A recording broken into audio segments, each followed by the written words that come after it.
Dnes se podíváme na lyžařský kurz, který se konal 16. až 21.2. Lyžák se konal v Železné Rudě v hotelu Bohemia.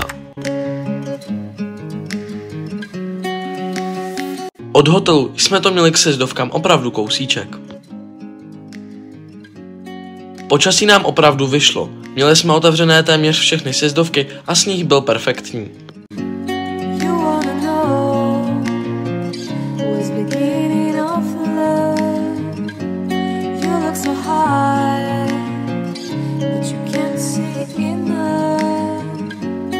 Každý podvečer jsme hráli nějaké společenské hry, jako například Kahoot, a nebo jsme měli taky přednášku o první pomoci s naší zdravotnicí.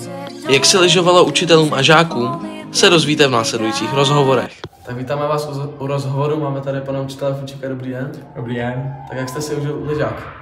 Lyžák byl úplně perfektní, všichni se naučili lyžovat, ten, kdo to neuměl a kdo na tom nikdy nestál, tak se to naučil, ty, kteří to uměli, tak se zlepšili a atmosféra jako celého kurzu byla skvělá, takže za mě 10 z 10.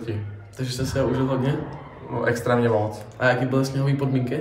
Sněhové podmínky jako první 4 dny byly fajn, poslední den už i vzhledem k vyšším teplotám, tak už to bylo jako muldovatý a žádná sláva, ale 99% kurzu to bylo skvělý.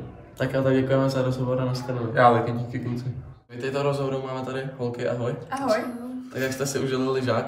Tak já si myslím, že to bylo super se jezdilo a bylo to tady hezký, měli jsme dobrý počasí.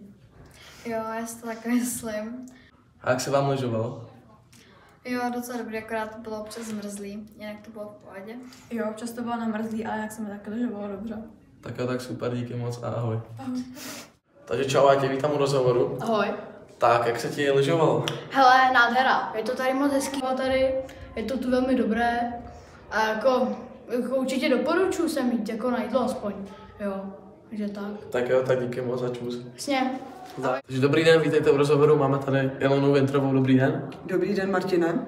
Je to naše zdravotnice na lyžařském kurzu, tak jak jste si užila lyžák? Protože mám od jak živa ráda děti, tak jsem si ho užila jako vždycky perfektně. A Ilčo, vy jste nám taky dělala přednášku o první pomoci, tak jak jste si to užila? No tak docela mě překvapilo, Martine, že dnešní děti nemají brannou výchovu, protože si myslím, že poskytnout první pomoc je povinností každého občana. Je pravda, že ty znalosti teda nějaké byly, ale myslím si, že to je hodně málo, že by určitě na tom ty děti, nebo vy tedy, vaše mládež, a hlavně že by se ve školách měl klást větší důraz na to, aby se vyučovala první pomoc, protože zachránit lidský život je vlastně to nejdůležitější, co by člověk měl umět. Tak my vám děkujeme moc za rozhovor a nashledanou. Nashledanou, Martine. Všem díky moc za lyžák. No a tady máme ještě nějaký jízdy. Feel